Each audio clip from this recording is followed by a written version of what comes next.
Welcome to PR Powerhouse, helping female entrepreneurs to get in the press and to gain PR. I'm Jo Swan, and I'll be sharing how to harness the power of the media to boost your credibility and business visibility, no matter what stage in business you're at. Because I'm on a mission to show you that PR is not just for the big boys. In this show, you'll learn how to reach out to journalists and own your place in the press, because you are ready to become a PR powerhouse. Hello, and welcome to episode 5. Today, we are getting to some juicy bits. Today, we are moving on from the how to do PR, and we're moving on from some of the basics of your PR foundations. And we are having a slightly more chatty discussion, I guess, around some of the things that come up when we do PR. So today we are starting to talk about how you can use PR to help you overcome imposter syndrome. Now, this is a really, really interesting subject for me because I have suffered from imposter syndrome, and so many of our clients have come to us with the same worries and the same fears. And this might be something that you're fully aware of. It might be something that you've heard banded around your circles. It certainly is banded around our circles, this term imposter syndrome. Or it might be something that you've never come across before. So what are we talking about? Well, what we're talking about is a fear around visibility quite often. In the sense of what we're discussing, it's around a fear that stops us from being visible, which quite often comes back to a lack of self-worth of some kind, of not feeling like we are ready or prepared or good enough to own our expert status, or not feeling like anybody really wants to hear about our story. So it's all of that stuff around self-doubt, around questioning ourselves, around really doubting the need for us to be visible. And today we're going to talk about how using PR can help you overcome some of those fears and how they can help you really find a confidence in yourself and in what it is that you've got to share. And for me, this is really when the true power of PR comes in. Because yes, PR can help you get fabulous media trust tags, which help other people trust in you. And yes, it can help showcase your message to millions potentially, which helps you reach other people who you can influence with your content. But ultimately, for you to really grow your business and for you to really step up in your business as a leader, as someone who is here to make an impact, as someone who is driven by passion and purpose, you need to believe in yourself. And quite often we don't. And we certainly don't to the degree that we need to when it's time to step up to be really, really visible. So the power of PR for me, a huge part of it is actually providing confidence in ourselves of how we perceive ourselves and the image that we create for ourselves, so we can be proud of what we've achieved and we can spread our message with absolute conviction and confidence. Because when you're being blocked by imposter syndrome, you're blocking yourself from your true growth and you're playing small. And I speak from experience with this because that is exactly what I did. So when I entered the online space, despite having over 20 years experience, having won awards, having worked with household names and brands like Dale Carnegie and the NSPCC and Yosushi and Whistles, despite all of that, I didn't have the faith in myself as a brand, as a personal brand, as somebody that could show up as an individual rather than kind of hiding behind the company, if you like. And I played small. I played small to the degree that I wasn't charging my worth, that I was overgiving, and that was exhausting, and it was not a very smart business move. And I think a lot of the reason that I did this was to try and guarantee that people were going to love me, that they were going to value me, that they were going to get value from what I was providing. But often that comes to the detriment of your business and to your health and to your relationships and to your own sense of self-worth. And none of that is good when you are in it for the long haul. So when you get to a point where imposter syndrome is blocking you from growing your business, And it gets to a point where it's actually making you shy away from opportunities to showcase your expertise, build more credibility, and to build more trust because you're too scared of being visible. That's when it's really a problem, because that's when, whether you realize it or not, it is going to block your success. Now, so many of our clients, when they come to us and they realize that they need to be seen because they realize that it's time to step up and it's time for them to get more visible. It's time for them to step into that expert status, and it's time for them to showcase their story or their knowledge to help others and to make more impact. Now, quite often they might have been told that by a mentor or a coach, or sometimes it is just the fact that they have got to that point where they naturally have come to that conclusion themselves that, yes, we've been in business for long enough now. It's time to really make this count. It's time to really make the impact that I set out to make at the start of my journey. It's time to make it happen. But often they're scared.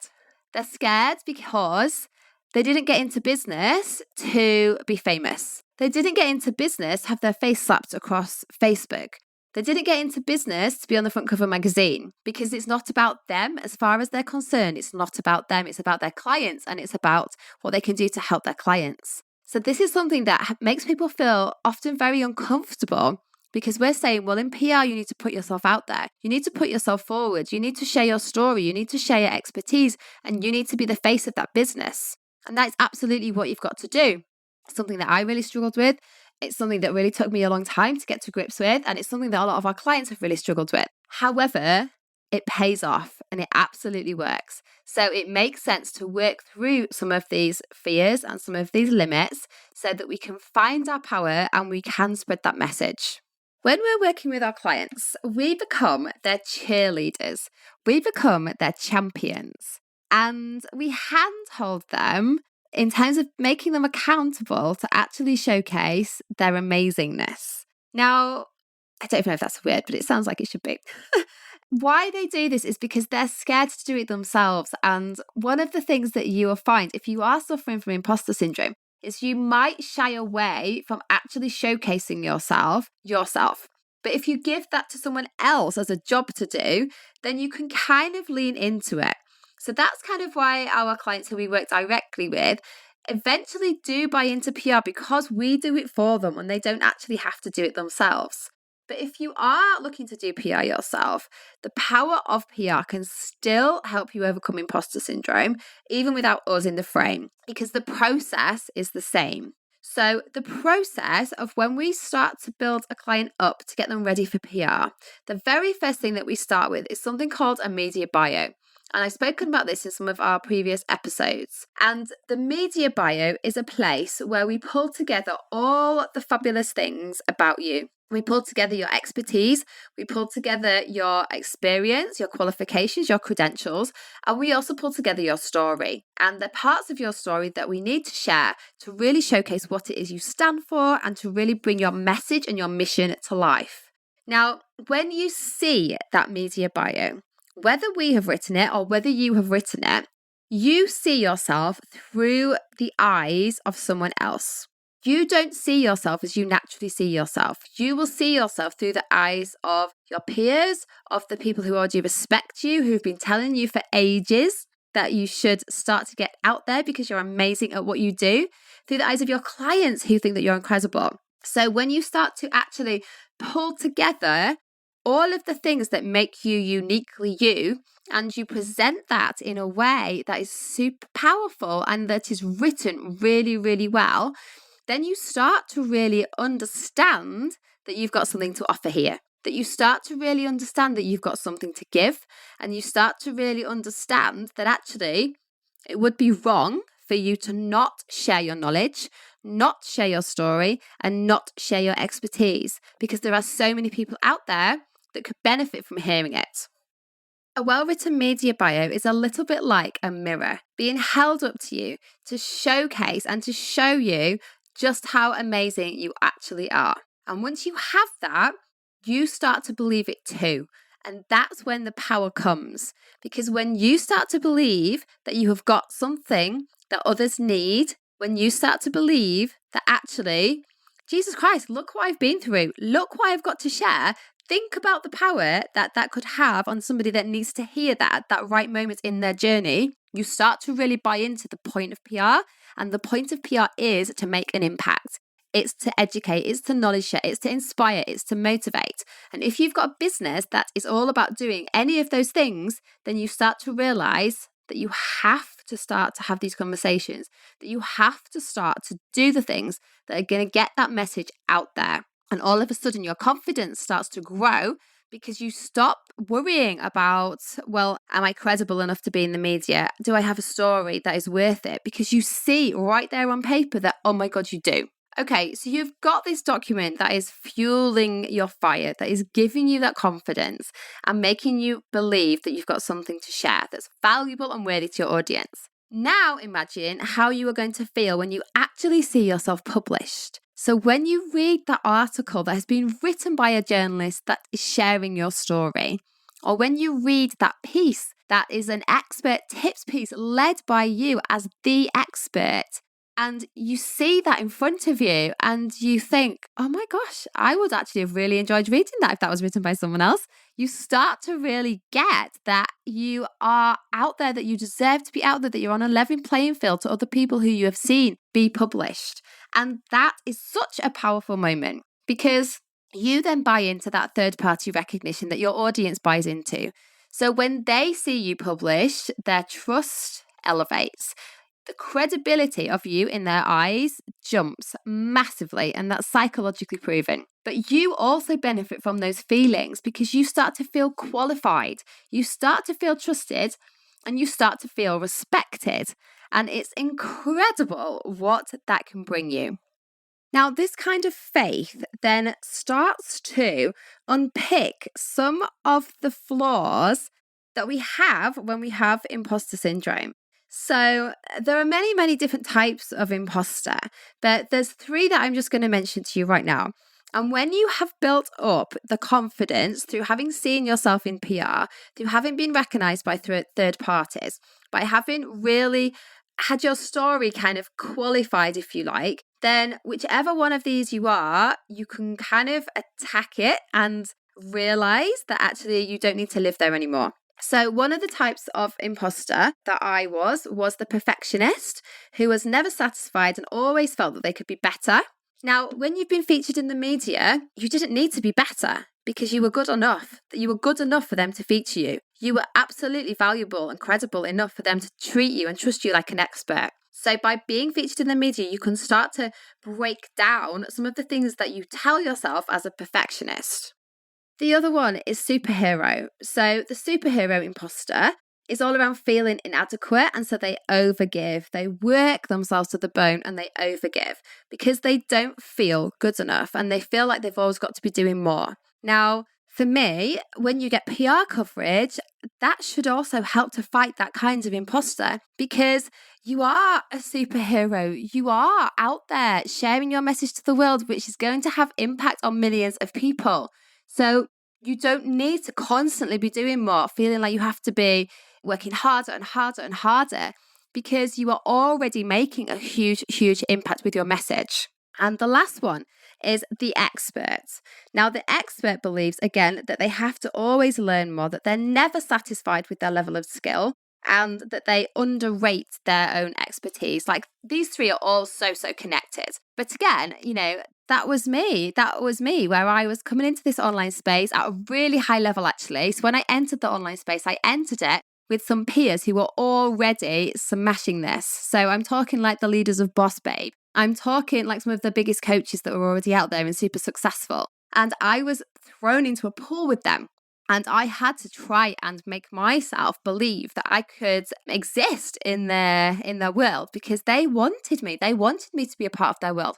But I was stopping myself because I wasn't convinced that I was worthy of it. Now, when I started to put myself out there and when I started to get recognized by them and by the media, I realized that actually the stories that I was telling myself were total bull and that I was the only one that was getting in my own way. And this is what our clients often realize when they start to be recognized by the media, then they start to challenge themselves and the thoughts that have been stopping them for a long time. Now, to bring some of this to life, I'm going to tell you a story. And I'm going to tell you a story about Marie, who is one of our clients who actually was on one of our programs, our Dare to Be Seen program. And I want to talk to you about her experience of imposter syndrome. Now, Marie didn't believe that she had a powerful story. She had been forced out of the corporate world and was harboring lots of feelings of failure, of not being good enough, even though she'd been absolutely at the top of her game. And having now set up her own business, she was still left feeling like she wasn't good enough and she wasn't worthy to kind of be in the circles that she was in. Marie absolutely hated being visible. So we had something in common here. She hated the photo shoot. She hated being seen on social. And she, in fact, spent her first branding shoot looking at the ground. And whenever I see those pictures, now it makes me super proud of how far she's come. But my heart just goes out to her because I knew exactly how she felt at that point. So something else that I just want to tell you about Marie. So Marie did have an incredible story. Marie had a story that provided her with an incredible niche as well. More importantly, she just hadn't seen it.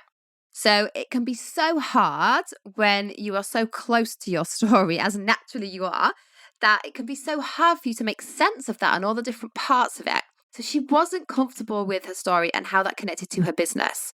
She had a hugely credible corporate background, but she wasn't using it.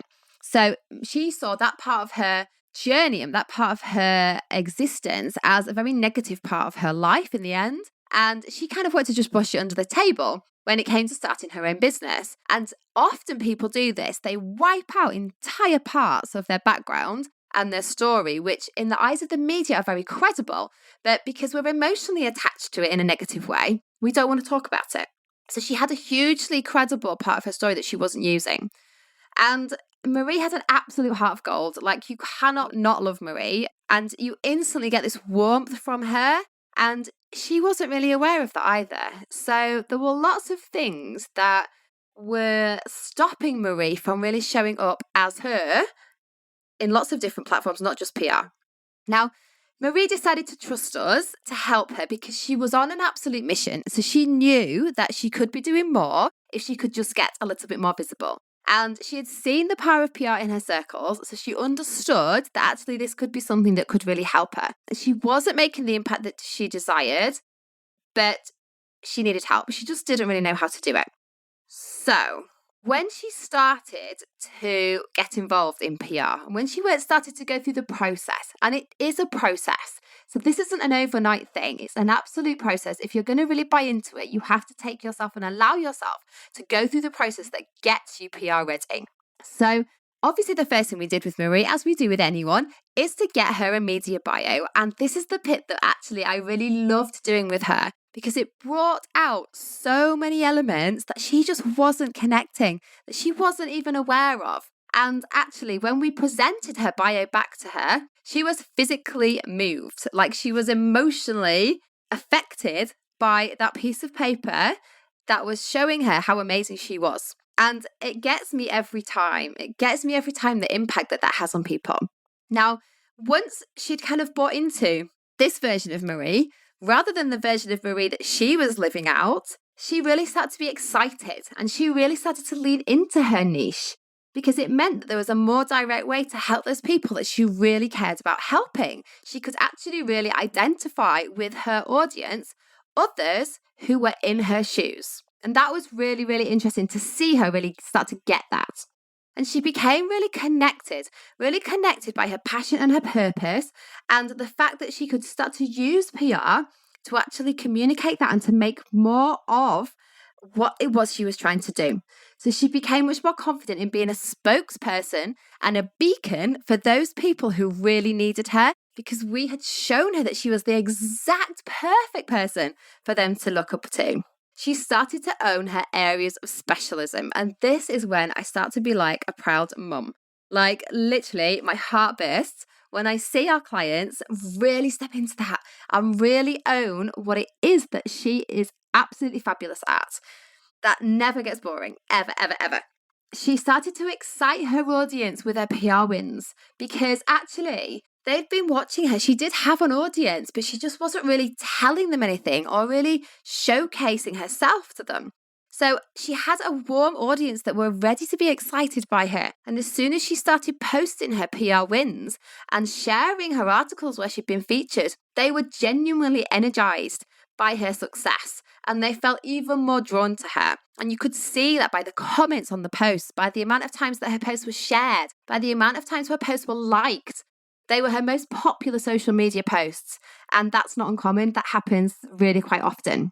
So she then started to believe in herself as a result of all of this because she'd got these fabulous trust tags. She'd got all of this audience kind of confirmation that they were impressed with her and that they were buying into that expert status. All of a sudden, she started to realize, well, there must be something in this. So I'm going to roll with it. She rolled with it. She was consistent with her PR. She was excellent at rinsing and repeating her message. And by that, I mean being really on it in terms of the key subject areas that you talk about and making sure that that is very consistent, very repetitive so that people get to recognize you for one key thing, ideally. She did this. And as a result, she featured in Forbes magazine as the expert in her space. I mean, what more could you ask than that? That wasn't even a dream that was on her vision board. She would never have dared say to me, I want to be in Forbes magazine, ever, ever, ever. And that is why we loved that result so much more, because she would never, ever have expected that. She literally nearly keeled over in shock when we discovered that this piece was being used. And we did all sorts of happy dances, all sorts of screaming and swearing down the phone when we realised that this had come to life. Because this was so much more than just being featured in Forbes magazine. And I don't say that lightly because it's a massive coup. It's not an easy thing to do to be featured in Forbes magazine. It's actually really, really difficult to achieve. So that was a huge achievement, and it means that she reached millions, and it means that she had really solidified her space in her niche. However, the thing that I loved the most about it was how it affected Marie. And Marie moved from feeling fearful to feeling empowered. She moved from being shy and scared of being visible to being on a mission to spread that message further and wider. Where else could she get coverage? Where else could she say? Where else could she share her story? Where else could she start to share her expertise? And she started to crave it and she started to look for opportunities. And that's what you find happens when you get a bit of momentum, when you get a bit of ripple effect. This is what then starts to happen. And that for me is the power of PR. That for me is actually where it all comes together, because PR had helped her overcome her initial imposter syndrome. That whole process had helped her achieve that. Now, Marie launched new programs that she would never have dared do before. She did it with confidence and she sold them out. And again, proud mum sat here going, oh my God, this is just awesome. This is incredible. Her business was transformed because she was transformed. And she will happily tell you that PR played a massive part in that. And I'm going to get her on without a doubt as an interviewee when we start to do the guest slots on here, because I want you to hear this from her own mouth as well. So I could sit and talk to you all day long about the science of imposter syndrome and about the psychology behind it, about how it's driven by our subconscious and our feelings of not being worthy. But that's not what I want you to take away from this. That's not what I want you to take away from this episode. What I would love you to take away from this episode is Marie. And remember Marie, and remember how she found her confidence through PR, how she grew her business through PR, just by taking that first step when she decided that she was going to choose to dare to be seen, even though she was still at that point scared to be seen. And that's the biggest thing you can do, to commit to taking that step when you're still scared. That's when you're going to see the biggest impact. So I just wanted to wrap up by letting you know that if you do suffer from imposter syndrome, you are not alone. In fact, you're in great company, because many celebrities also identify as to having suffered with imposter syndrome. The likes of Fern Cotton, Kate Winslet, Nicola Adams, people from across all areas of being in the public eye have identified as having battled with imposter syndrome. But the thing is that they choose to not let it define them. They found ways to challenge it and to fight it to enable them to be the best that they can be in their fields. And you can do this too. And that's what I wanted to let you know with this episode, that PR can be a fabulous tool to help you overcome it. Thank you for listening to PR Powerhouse with me, Jo Swan. If you want to feel empowered and supported and excited about getting in the press, come and join us in our free community over on Facebook at PR You Can Do It. I would absolutely love to see you there so I can help you take those next steps to getting in the media.